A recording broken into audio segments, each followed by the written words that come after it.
Bueno, vamos a ver si ahí funciona. Me avisan. Ahí se la ve bien y se la escucha bien. Bueno, está grabando, profe, así que sí está bien. esperemos que ande. Se Bueno, ve bien, profe. bueno, entonces, lo que estaba diciendo esa frase es que como cada vez hay más trabajadores, por eso dice socialización del trabajo. El trabajo se hace cada vez más colectivo, las plantas son más grandes, se usan miles y miles de trabajadores. Y la centralización, es decir, que cada vez esos medios de trabajo están en menos manos, llegan a un punto donde no pueden mantenerse en su envoltura capitalista. Esta envoltura se rompe en pedazos, la hora de la propiedad capitalista ha sonado, los expropiadores son a su vez expropiados. Él está anunciando algo que va a venir, que todavía no ha ocurrido, aunque en parte sí, es decir, la envoltura del capitalismo está destruida, que es lo que nosotros vemos, incluso por elementos que Marx no podía ver en su época, que era fuertemente por la destrucción de la fuerza de trabajo, es decir, que se ha destrozado a los trabajadores, y por la destrucción de la naturaleza, además de por las relaciones capitalistas. Los monopolios han destruido la humanidad.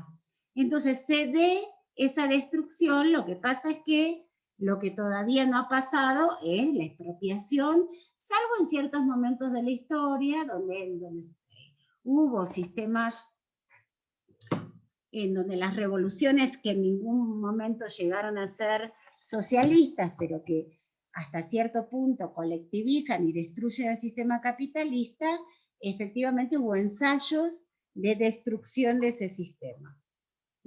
Entonces no es por qué esta pregunta que me hacía, ¿por qué dice que la concentración de capital, el monopolio de capital se convierte en una traba para la nueva producción capitalista? Lo que está diciendo no es que el capital es una traba, sino que en determinado momento histórico, eso que había impulsado la tecnología y los cambios, que es lo que vamos a ver ahora, porque empezamos por el final,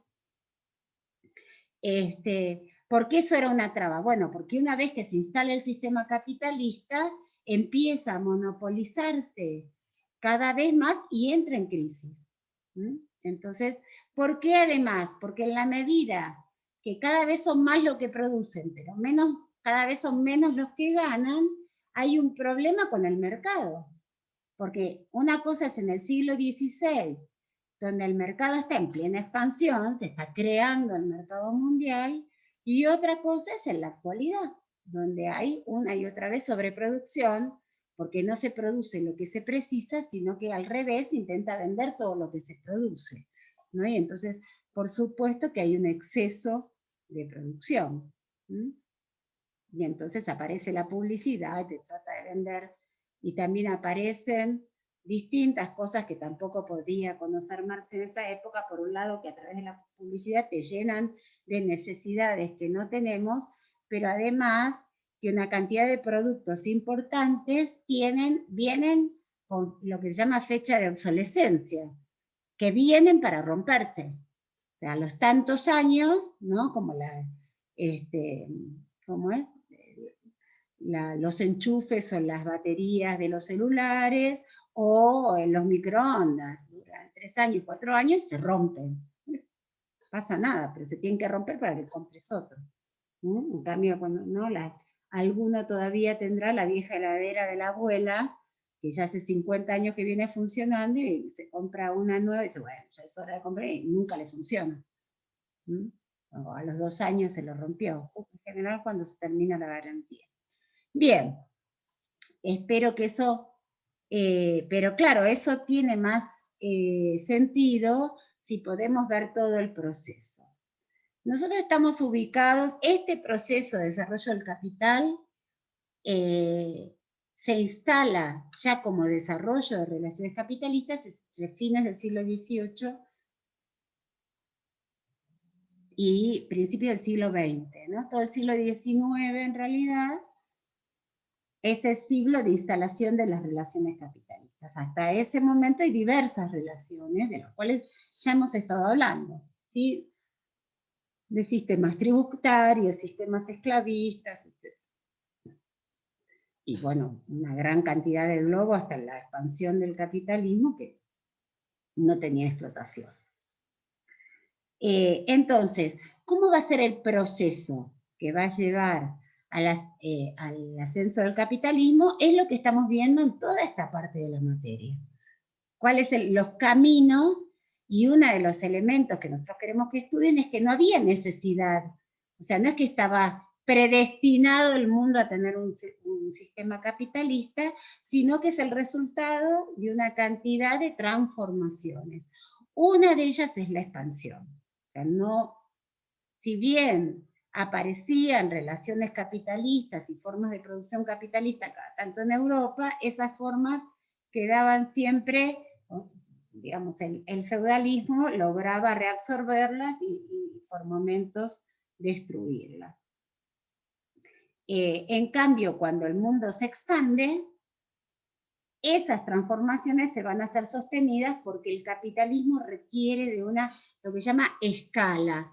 No se puede producir en una fábrica para que consuman 2 o 3 poblados pequeños. La producción de fábricas supone mercados muy grandes. Entonces, estos mercados tienen que ser a escala de territorios más grandes, por eso se van a formar los países, y además en el mercado mundial. Lo interesante es que además, para Europa, para esta producción europea, primero se crean los mercados coloniales y después se van a formar lo que son estados nacionales. Bien. Entonces, lo que plantea Pla, y lo que tenemos que plantear en esta clase, es cómo un sistema de producción sucede a otro, para ver la historicidad, es decir, todo lo que estamos tratando de mostrarles una y otra vez, es que todo resultado requiere un proceso, que en algunos casos, como por ejemplo en estos, son procesos de muchos siglos. Es decir, que no ocurrieron en la vida de una persona. Nosotros estamos bastante acostumbrados a que las grandes transformaciones ocurran en el medio de nuestra vida. Digo, cuando yo era muy chiquita, había más o menos 4 o 5 horas de televisión por día, había ya televisión, pero muy pocas horas por día, y por lo tanto no había televisión en todas las casas. Había en la casa de mi abuela, por ejemplo, pero en mi casa no había. Y ahora tenemos televisión, internet, DirecTV, ¿no? En mi casa no había teléfono en todas las casas, ni mucho menos, en casi ninguna había teléfono, en muy pocos teléfonos, hablábamos todo el tiempo de teléfonos públicos. Ahora cada una tiene 1 o 2 teléfonos, ¿sí? Entonces, a lo largo, por ejemplo, de mi vida, hubo grandes transformaciones, incluso a lo largo de la vida de mi abuela, que había nacido en 1915, también en su vida, porque no, ella empezó su vida en una sociedad de carruajes tirados por caballos, había ya algunos autos, pero había muy poquitos, ¿no? Se hacían casi artesanalmente y con vestido largo, digamos. Y después pasó la minifalda, los autos, los aviones, una serie de cosas, o sea que efectivamente a partir del siglo XX, y por supuesto en el siglo XXI, la tecnología se aceleró mucho, pero eso no era así antes, porque en este proceso de instalar la industria, es un proceso de 300 años, ¿no? O sea, ninguna vida podía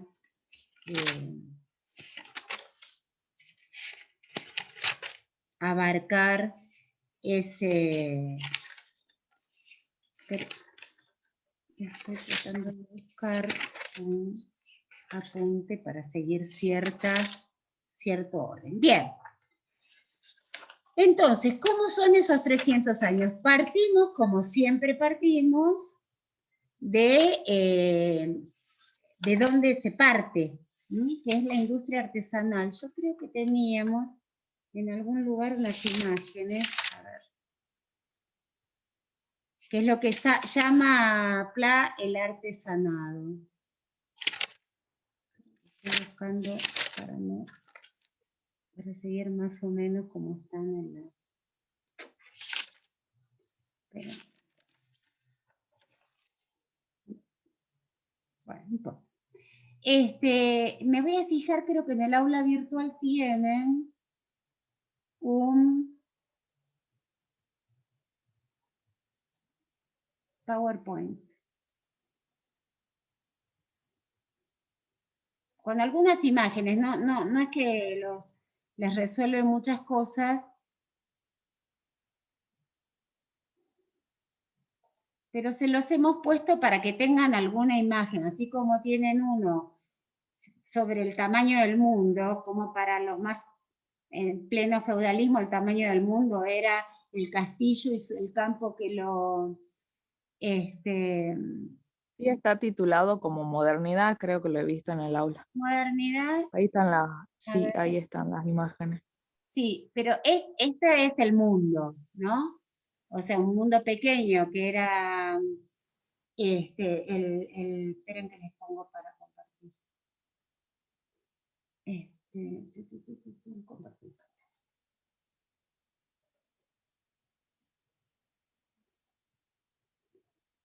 Ahí están viendo, ¿no? Bueno, sí. Este es el tamaño del mundo.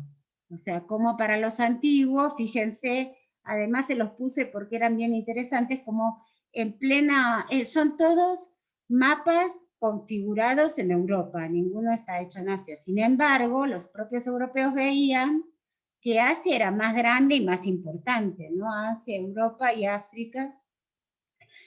Digo, esta idea que ustedes tenían de que Asia era subdesarrollada, bueno, que en la propia Europa se responde a esta importancia y que el mundo de Europa era un mundo pequeño.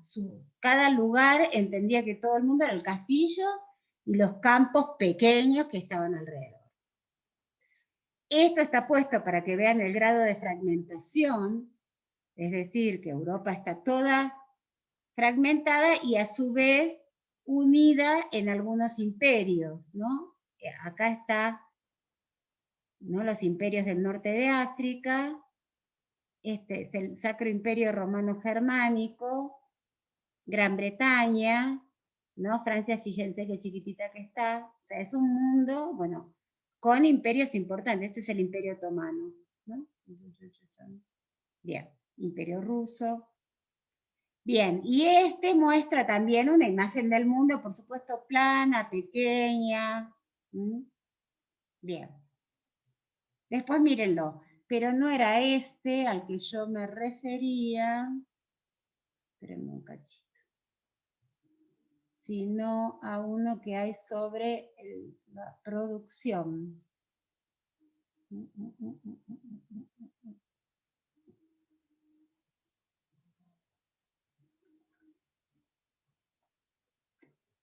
No lo veo acá.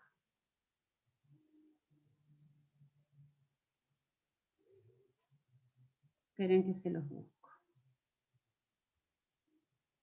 Ay.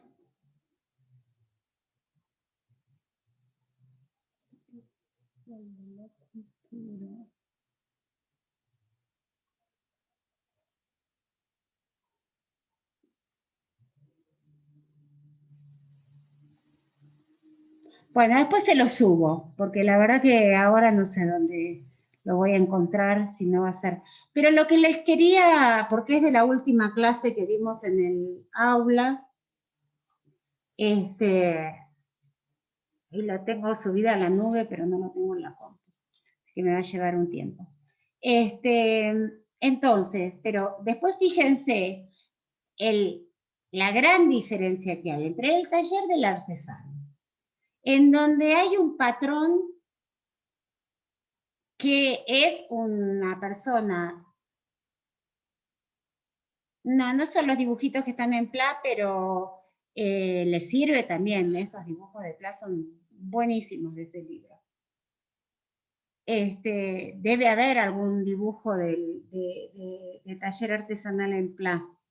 A ver, espera, ahora me hiciste...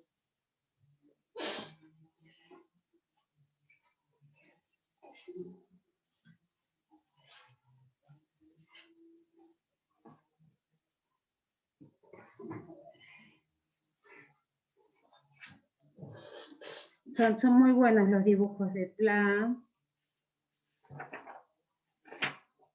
Pero, bueno, pero ya muestra máquinas, ¿no? Muestra máquinas, no hay talleres de artesanos en Pla. Entonces, el taller artesanal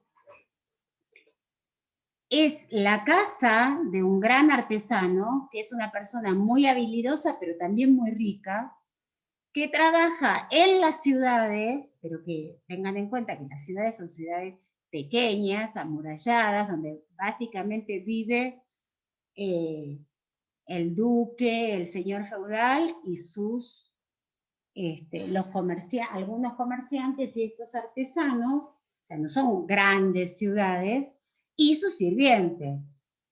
Entonces, son ciudades pequeñas en donde los artesanos trabajan para los grandes señores, hacen piezas únicas, con elementos muy ricos, con sedas, con oro, con piezas preciosas, con bordados, etc. Y trabajan con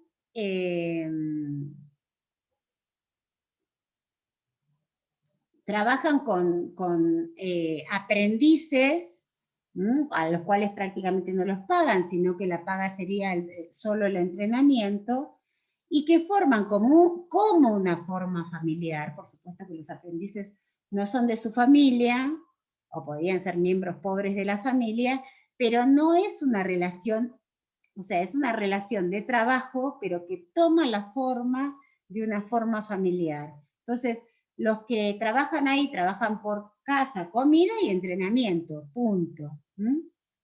Y, la asistencia. Bueno, después se la subo después se la subo. Hemos estado con tanto problema hoy que... Entrenamiento, dijo, ¿no, profe? Entrenamiento, claro, lo que reciben es casa, comida y capacitación, digamos, y prácticamente no manejan ninguna paga. Pero además hay que entender que son piezas artesanales muy caras y que se hacen por encargo para determinados señores. Ese es el taller artesanal.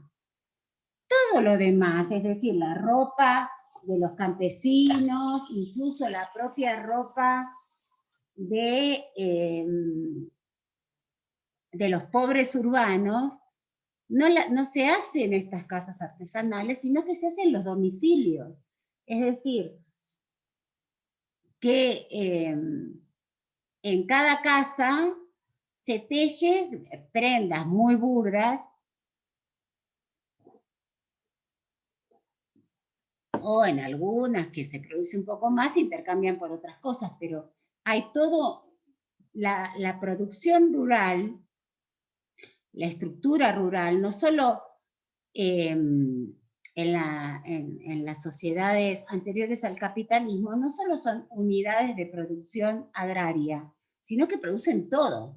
La soya, la ropa, los vasos que consumen, todo lo que se consume, se produce en la propia aldea. Por supuesto, los instrumentos de trabajo, en las propias casas de la aldea.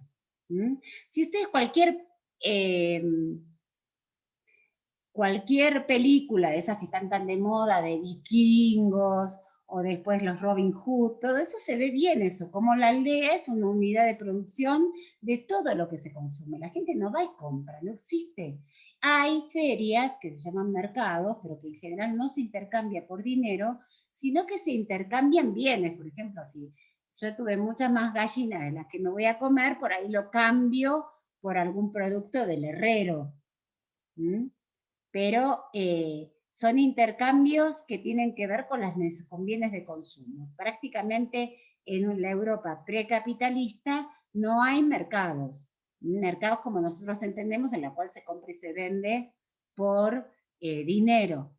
¿no? Casi no se maneja dinero, casi no hay moneda, etc.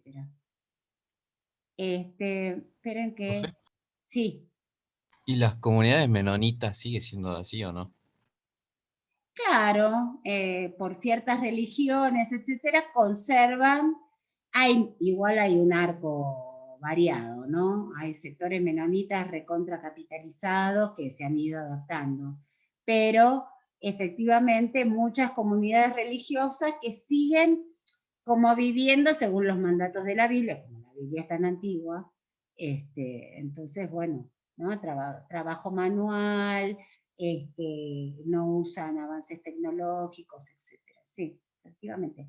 También son así muchas comunidades aisladas del mercado, que todavía hay, ¿no? En los lugares más inaccesibles, ya sea de selva o de lugares de muy difícil, donde no llega el transporte, tampoco tenés mucho más para hacer, ¿no? O sea, donde vive gente, donde no hay mucho transporte, sigue siendo así. ¿Mm? Siempre hay lugares donde observar como era en otros tiempos. Que están tipo en aislamiento, ¿no? Actualmente. No se han alejado. Donde hay sociedades en donde no llega el transporte, por supuesto que ahora es cada vez menos, ¿no? Pero en Jujuy hace 10 años había un montón donde no llegaban los transportes. Por lo tanto, las posibilidades de mercado son escasas.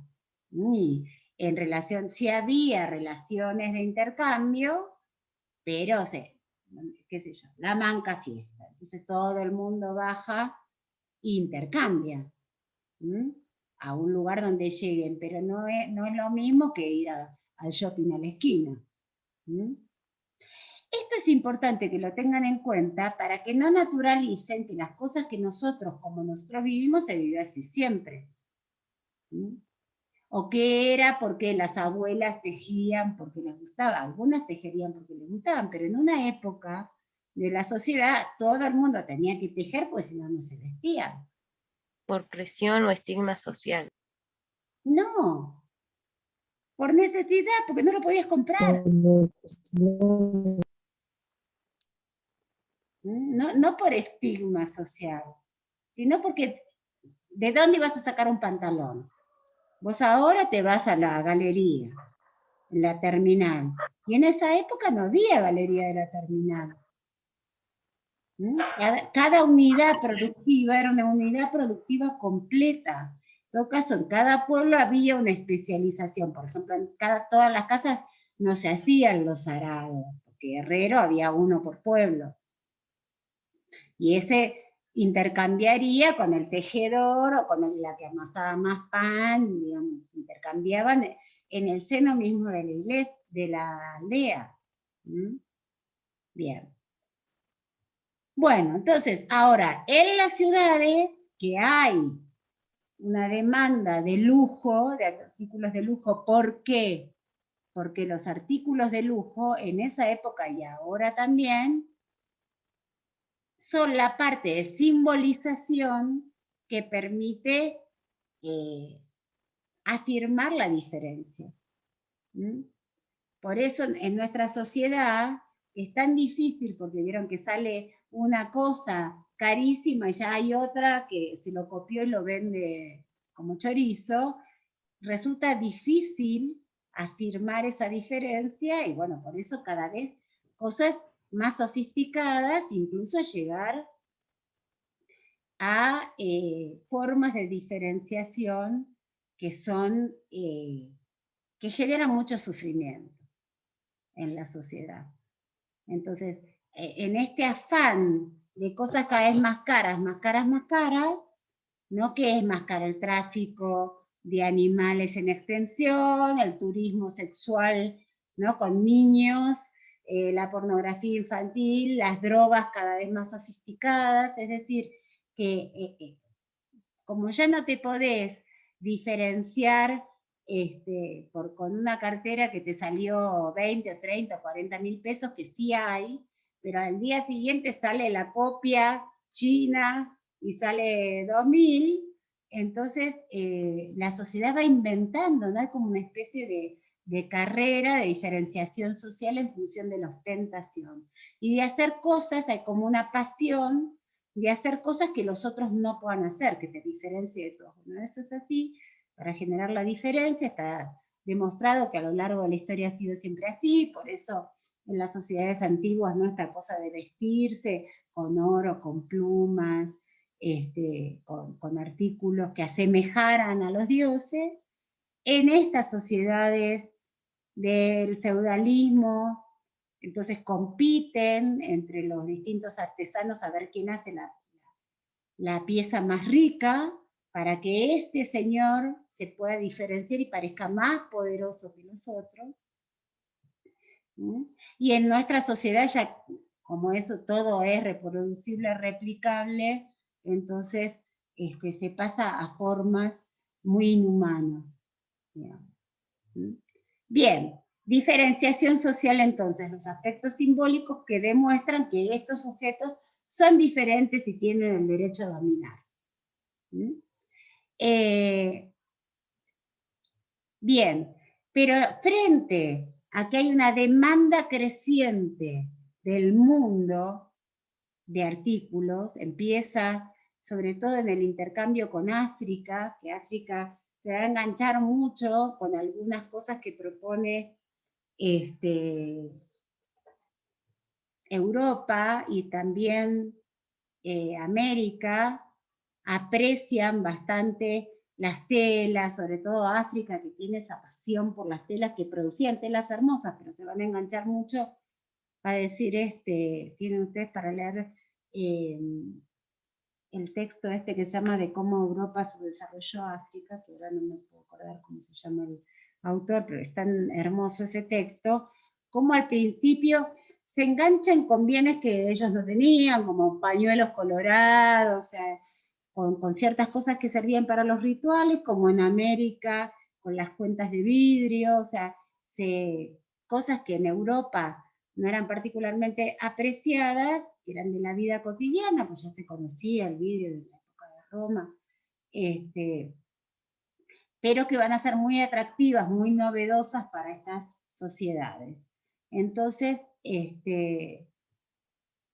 va a haber una demanda creciente de cosas que o no se pueden producir, o los imperios coloniales van a impedir que se produzca, porque van a ejercer esto que se llama el monopolio, que ya les dije que no se confundan con lo que después va a ser monopolio capitalista, sino con el derecho del rey de decir quién produce, o sea, el rey tiene derecho de producir todo, nadie más tiene, y en todo caso, como el rey no va a poner una fábrica, aunque hay fábricas reales, sobre todo en Francia, pero en general, digamos, se suelen dedicar a la guerra, eso, el de Rodney, pero no con esa W. Rodney, una N es, no la W. Es un libro bello, ustedes tienen un capítulo nada más. Entonces, delega ese monopolio en estas casas comerciales, ¿no? En estas compañías comerciales de las cuales seguro estuvieron hablando con Iván el jueves. Entonces,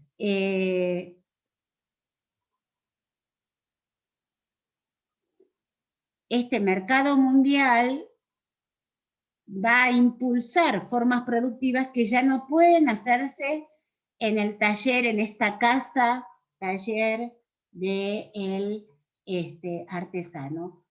Lo cual no quiere decir que desaparezca, ¿no? Sino que se van a dedicar a distintos mercados. La producción artesanal va a seguir mientras haya reyes, duques, todo eso, que va a ser incluso hasta ahora, las grandes casas de artesanos poderosos van a seguir produciendo.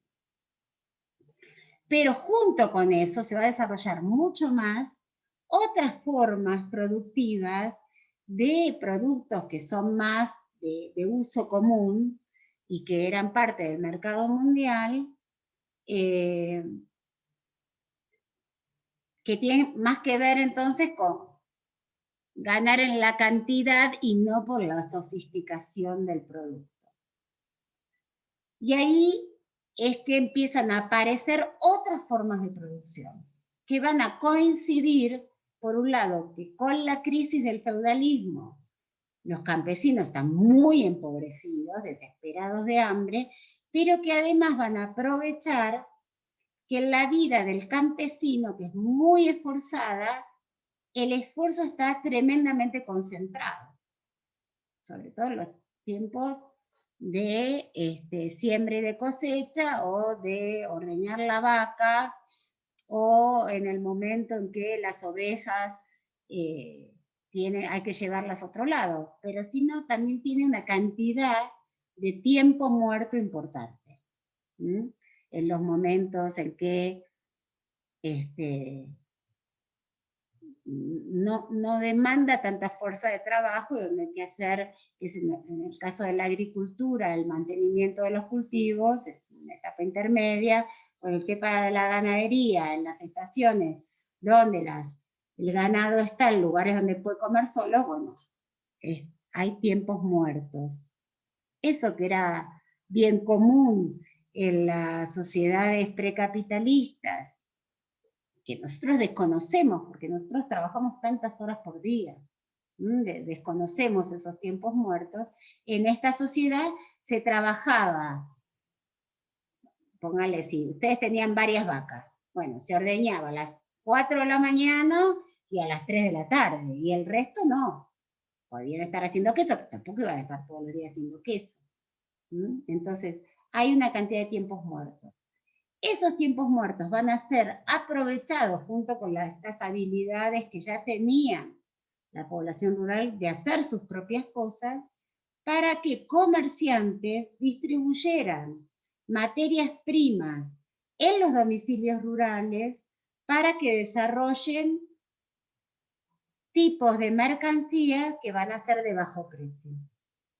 En distintas producciones, básicamente la producción textil, que empiezan a hacer ropa, no ropa, sino telas burdas, lo que se llama burdas, de poca calidad, que pasaran a abastecer el mercado externo. Además la demanda urbana, que va a ser cada vez mayor, porque ustedes imagínense, bueno, todas las ciudades que estaban en los puertos se van a poblar de una gran cantidad de población que antes no había, de los marineros que vuelven de los viajes, los cargadores que cargaban los barcos, los cargadores de los mercados que a partir del siglo XVI se ocupan de este mercado mundial.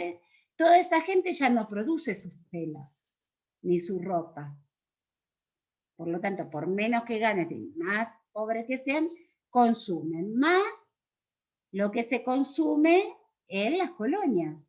Entonces se empieza a ver este mercado de telas, pero también ahí empieza a ver de enseres para la cocina, o cuchillos, o ollas. Empieza a ver lo que se llama estos talleres domiciliarios. No se los coman, porque por alguna razón que yo desconozco, creo que porque es una lectura ligera de Pla, pasan del taller artesanal a la industria, como si un día nos hubiéramos levantado de vivir industria. Y eso no fue así en absoluto, sino que primero se empieza a usar el tiempo muerto en el campo, y hacer que estas familias, que además están empobrecidas, por lo tanto necesitan complementar sus ingresos, tejan, o hagan ollas o cuchillos, etcétera, en sus domicilios, y utilicen mano de obra de toda la familia, los hombres, las mujeres, los niños, todo el mundo trabajando. Por eso, además, el trabajo infantil es un trabajo muy común. Esta idea que nosotros tenemos, que los niños no trabajan, o que existe una etapa de la vida en donde los niños aprenden y juegan, no existía antes del capitalismo, sino que los niños ya ni bien aprendían a hablar, a caminar, y podían aprender a hacer cosas sencillas, trabajaban en las minas, como dice acá la compañera, en los domicilios, eran en muchos casos demandados como sirvientes, Por supuesto en los campos haciendo tareas que no requirieran fuerza física, y los telares. El trabajo infantil es, además, en los talleres, va a ser una de las formas de mayor desarrollo del trabajo. Pueden ver, hay una película bien interesante, que es una película hermosa sobre una novela de Charles Dickens, que se llama Oliver Twist. Una película muy hermosa porque está hecha por un director que tiene sus problemas personales, que se llama Roman Polanski, que tiene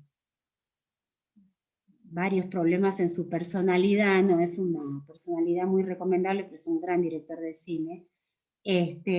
Hizo esta película Oliver Twist sobre los niños, fíjense porque es bien interesante para entender esta época. Es una película ya del siglo XIX, pero es el momento también en que está afirmándose el capitalismo. No, la película no es del 19, la película es de, creo, el 2017, digo que está ambientada a fines del 19. Entonces, primero estos talleres rurales domiciliarios, en los domicilios de los campesinos, pero esto a los comerciantes, por supuesto a los campesinos los mataba de trabajo, pero a los comerciantes les traía muchos problemas, porque al estar en los domicilios, la producción estaba dirigida todavía por los que tejían. Entonces tejían distinto, no había manera de que las telas fueran iguales, porque cada uno tejía más tenso, más laxo, y además lo que pasaba además que las familias que intentaban quedarse con una parte de la materia prima, o no cumplir, etc. Entonces, para controlar más la producción, ya en el siglo XVII, empiezan a concentrar a la población en talleres, es decir, ya no están en los domicilios, sino que todavía en el campo, son lo que llaman manufacturas rurales, en el medio de una aldea se ponía un taller grande donde la gente debía ir a trabajar ahí. Entonces, claro, ya no se podía llevar ni la materia prima, y además había capataces vigilando para que todo el mundo trabajara de manera más pareja. Entonces, otro estadio intermedio en donde se sigue trabajando a mano, con talleres manuales, etcétera, pero donde la población está toda junta. Y a partir de la revolución industrial, de todo esto, lo que muestra es que se puede hacer grandes establecimientos, y ahí sí están los dibujos de Plath, donde vemos a la gente extenuada, ¿no?, trabajando.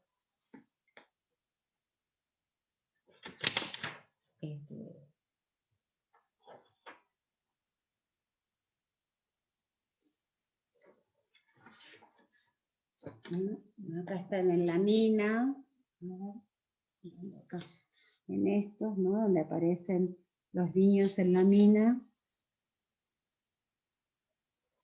que además eran apreciados porque eran pequeños, y los socavones eran pequeños, y la gente extenuada en el trabajo, porque eran jornadas de 12, 14, 15 horas, tengan además idea de que son los lugares, no hay iluminación, por supuesto no hay luz eléctrica, no había ventilación, comían mal y muy poco, por lo tanto estos orígenes del capitalismo que van a ver en el trabajo de Beó, donde dice que los capitalistas se han beneficiado de robar y expoliar a los trabajadores, efectivamente es así, está hecha sobre la base de un trabajo tremendamente en horribles condiciones para miles.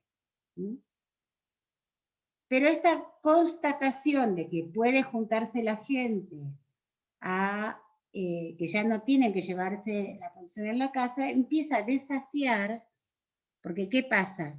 Esta gente en los talleres produce cada vez más, porque además estaban vigilados, no podían levantarse, etc. Entonces,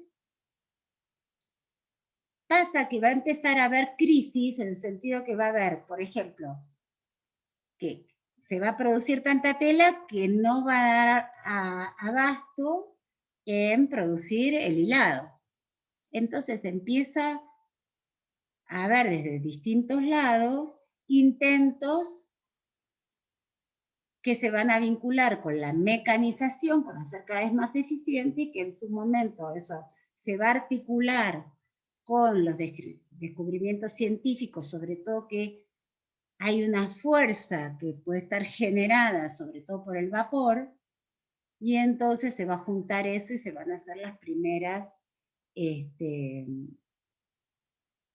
máquinas, ¿no? Que primero no casualmente van a ser máquinas de hilar, porque ahí estaba el cuello de botella, la gente tejía y no tenía hilado, y rápidamente, como va a haber una producción de hilado con las máquinas masiva, entonces eso va a impulsar a que los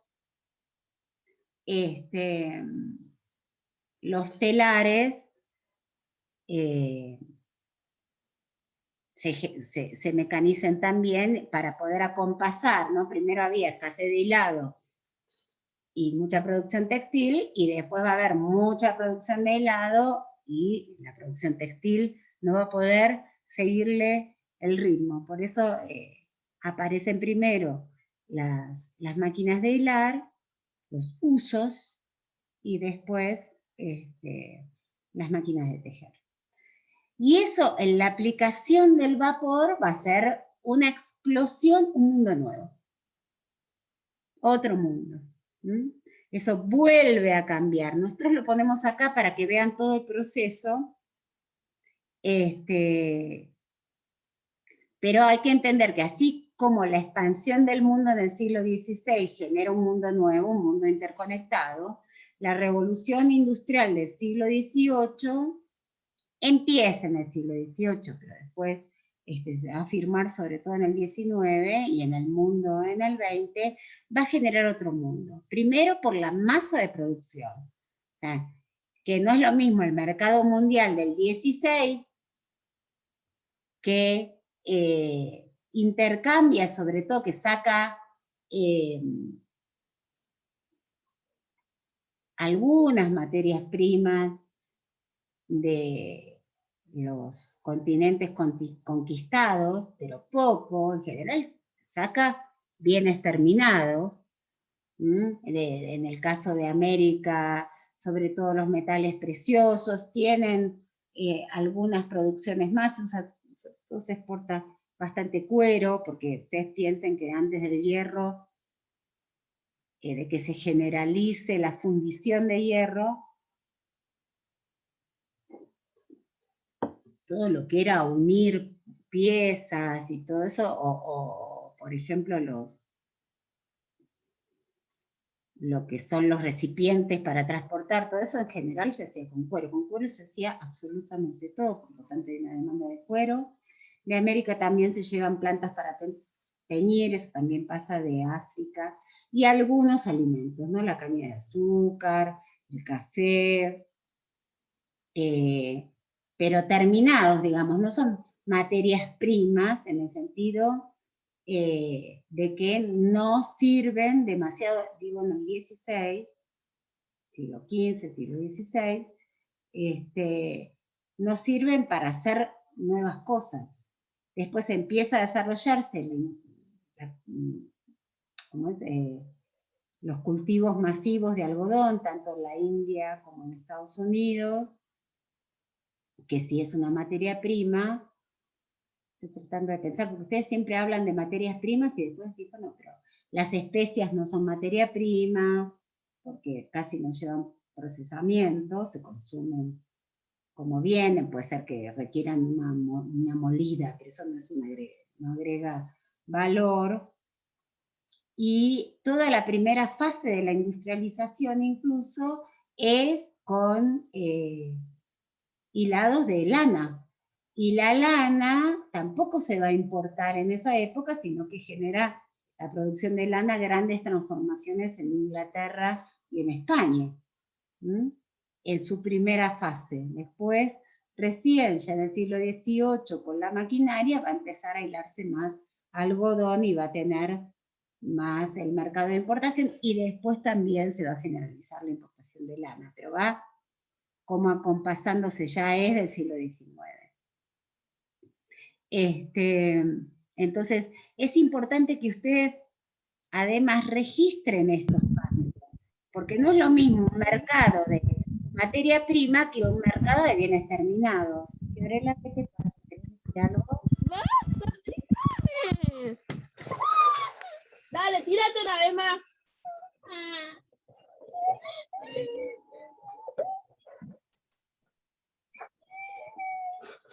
Qué barbaridad, ¿no? Fiorella, ¿podés? Deja de pegarle a ese niño. Que se tire de dónde.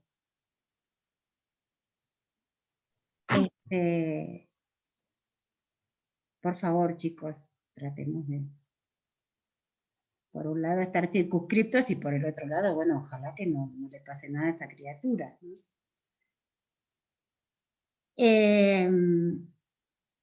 Ahora me voy a quedar preocupada. Bien, entonces decíamos que tengan en cuenta este mercado mundial que inicialmente no provee a Europa de materias primas, sino de bienes de consumo, ¿no? El azúcar, el café, el té, ¿no? Este té que ustedes van a leer, que tiene una importancia en el comercio y el intercambio con China, y en las formas de relación con China y con la India, ¿no? De cómo se va triangulando este mercado del té, que lo tienen en un Gulf de manera importante. Bien. Esas etapas de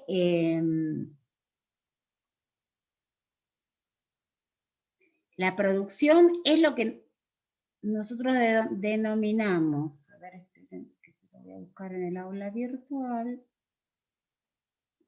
para que se ubiquen,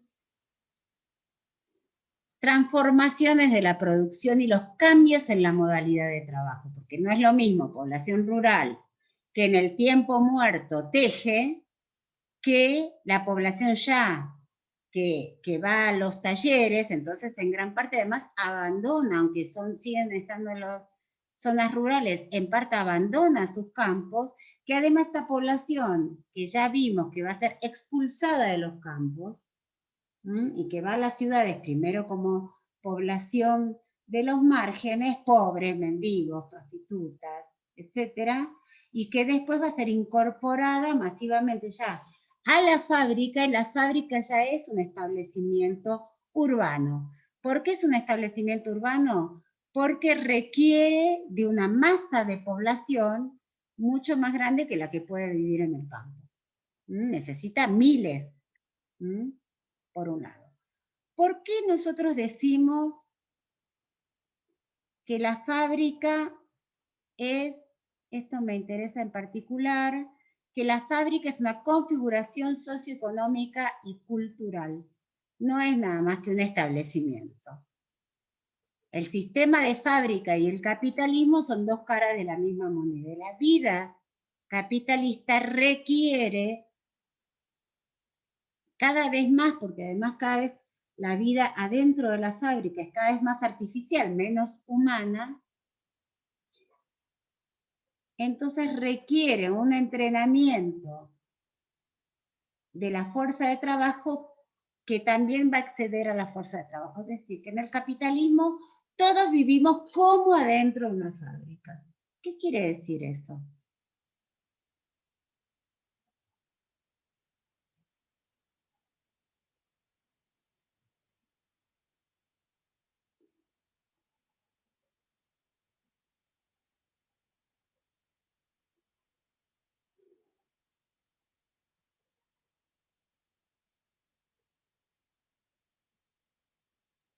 A ver, ¿qué quiere decir? Que la vida es como una fábrica, o que la fábrica es el modelo cultural del capitalismo.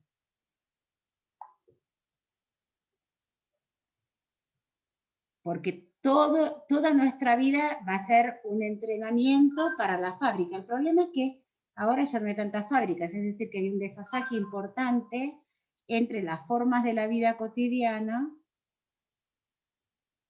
y para qué sirve eso. Profe, ¿Sí? creo que un ejemplo actual de lo que, para entender más o menos lo que pasaba en ese entonces, es la situación que afrentan los hindúes con las fábricas textiles. Uh-huh. O sea, casi que trabajan en las mismas, salvo por la tecnología que hay de por medio, trabajan con las mismas condiciones, trabajo de explotación de carga horaria, la explotación infantil, las pésimas condiciones de salubridad de los lugares donde trabajan. Y bueno, justamente en India la gente nace y vive solamente para trabajar en una fábrica. De hecho, si preguntan a los habitantes... de las condiciones, pero yo te digo, ¿por qué la fábrica es nuestro modelo cultural? A eso ya justamente porque no había como que otro camino para poder sustentar sus vidas. No, no te estoy Como que preguntando era eso. ¿Por qué nosotros decimos que es el modelo de la vida? No por qué trabajan tanto.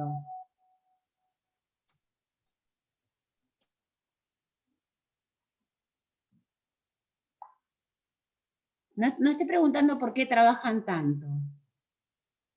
Porque en la Argentina, por ejemplo, que hay mucha menos producción de fábricas y la menor parte de la gente trabaja en fábricas, sin embargo, todos estamos entrenados como si fuera una fábrica. Las sillas, la disposición de sillas de una escuela no tiene nada que ver con el aprendizaje, ¿no? O de una facultad, uno atrás del otro, uno al lado del otro. No tiene que ver con una facultad, es una línea de montaje. Usted se refiere, digamos, a que...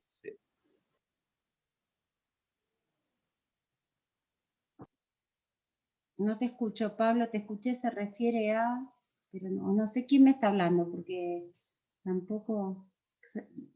Se cortó.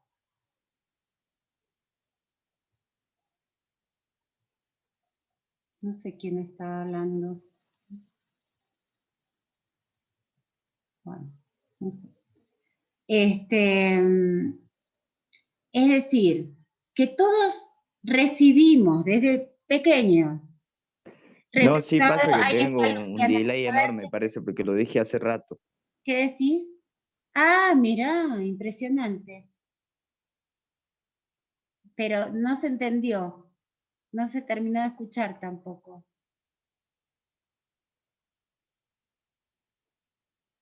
Dice Luciana, reclutados para ser obedientes y seguir un orden, seguir las indicaciones.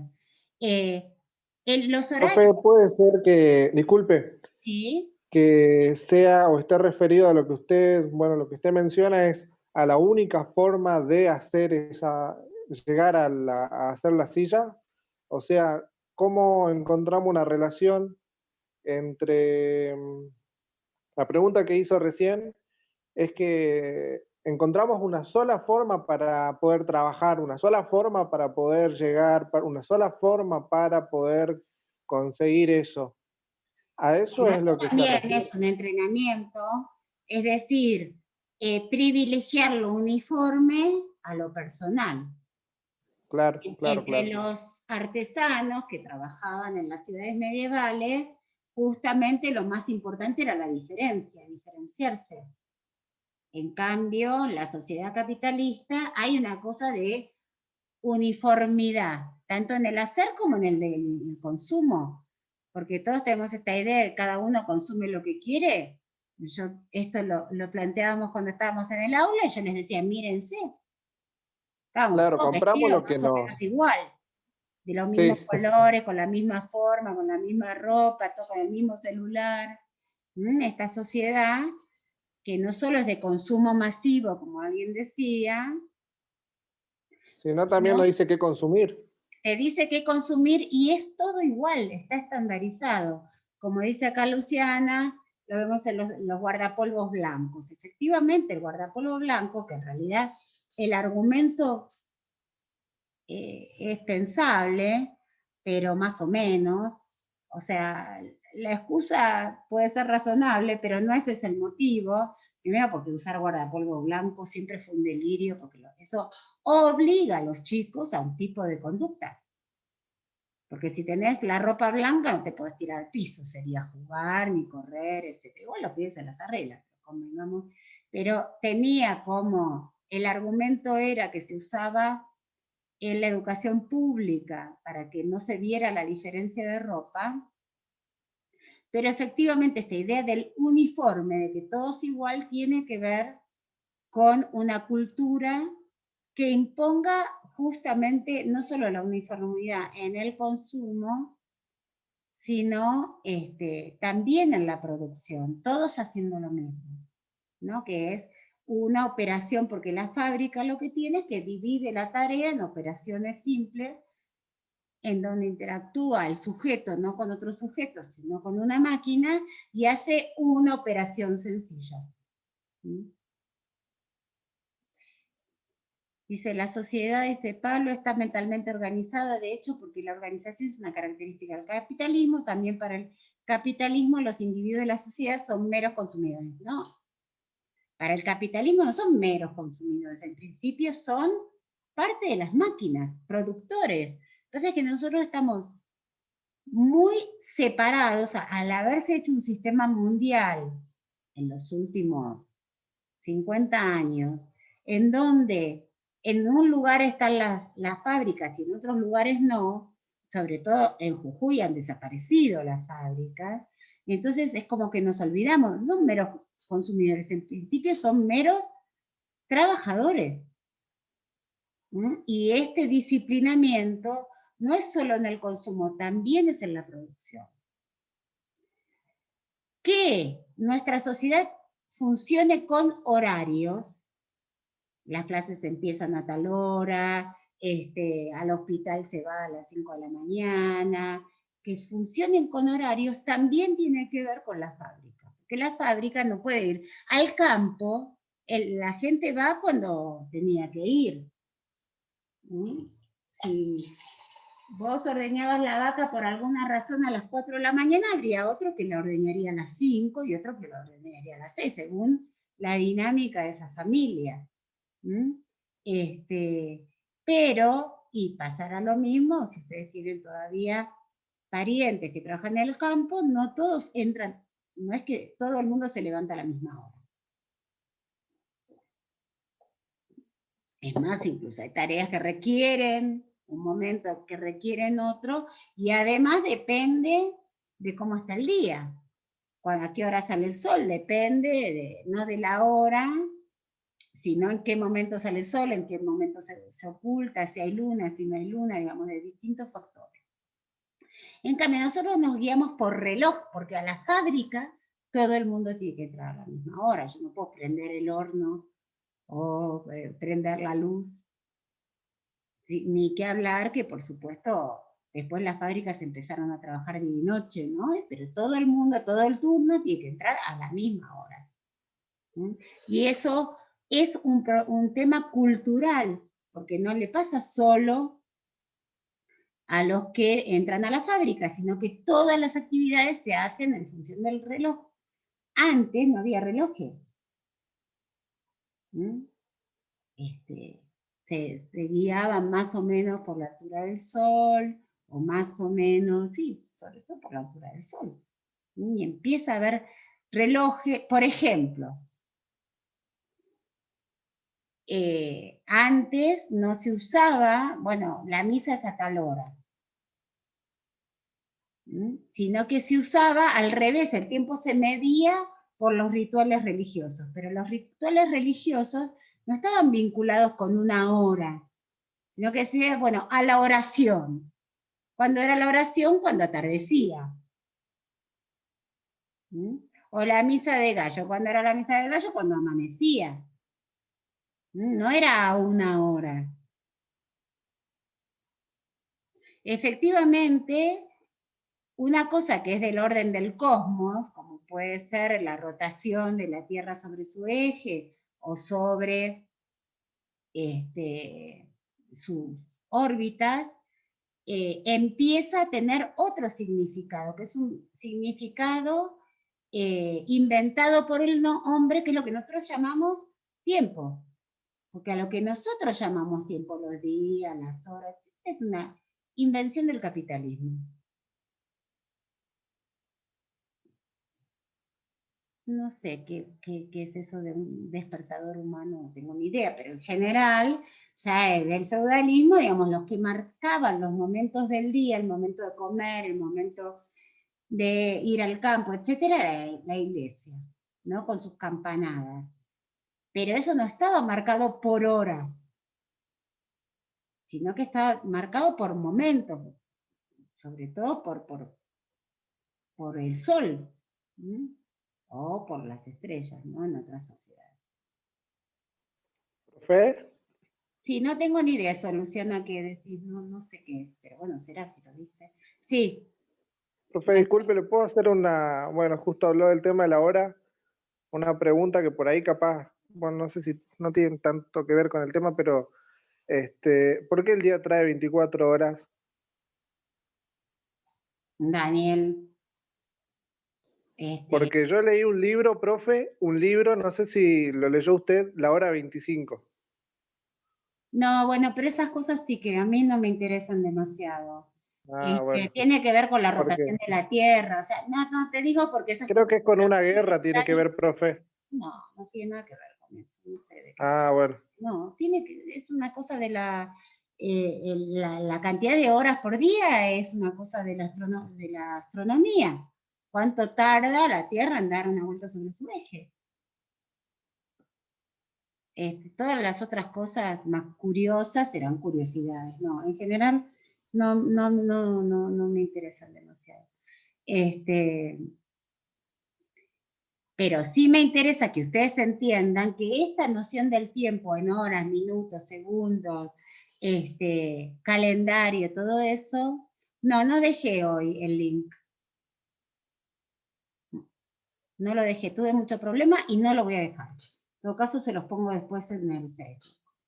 Sí, igual el tema es para que puedan hacer bien los trabajos.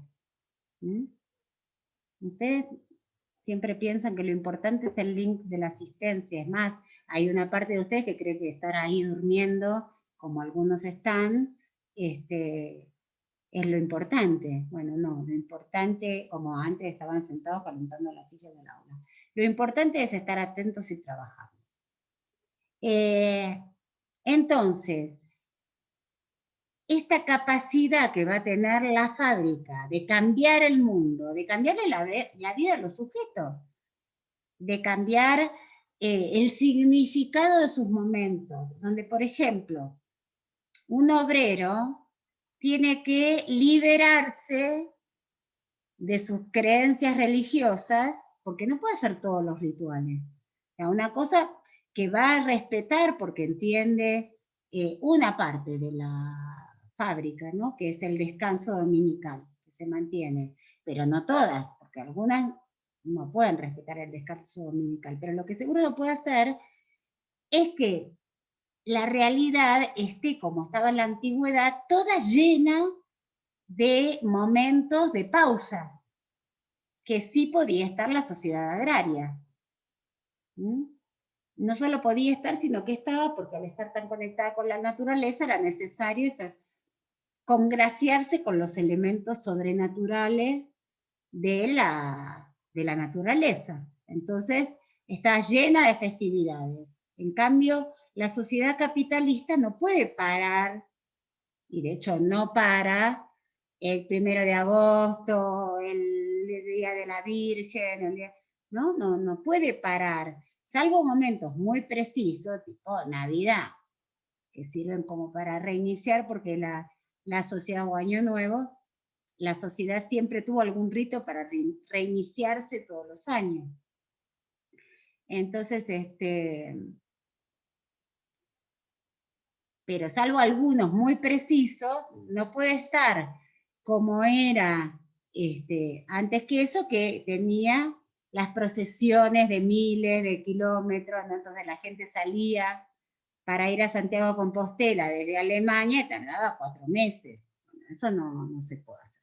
La fábrica no permite eso. Entonces, se va modificando la manera de estar en el mundo. Y esa es una cosa importante para que nosotros entendamos, nosotros estamos en otra etapa. Y es una etapa en donde la tecnología ha permitido distribuir el trabajo de manera tan rara que ahora estamos todos preparados para trabajos estandarizados y todos iguales y no los tenemos. Entonces, por eso también hay una crisis muy grande de la humanidad, porque está toda preparada con ciertos valores y con ciertas dinámicas que hoy no le sirven demasiado. Entonces, y sigue teniendo una gran cantidad de necesidades insatisfechas, etc.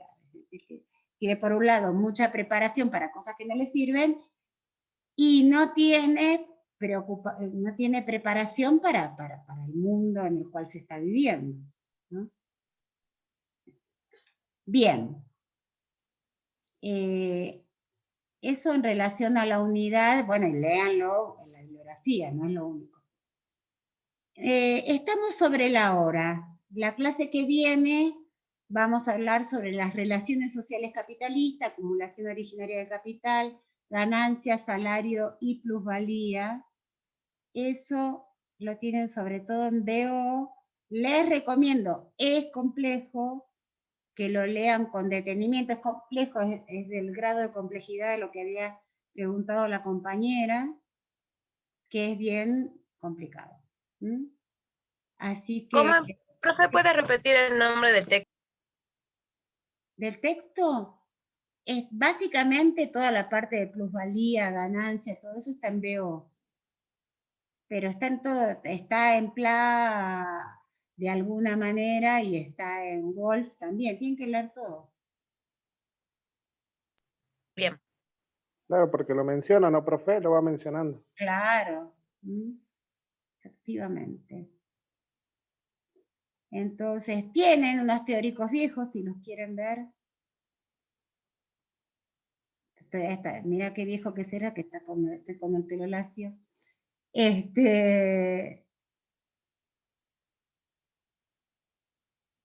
Esta idea de la formación de la clase obrera, la plusvalía, el teórico 7 que tienen por ahí, si quieren lo pueden ver. Para irse trabajando.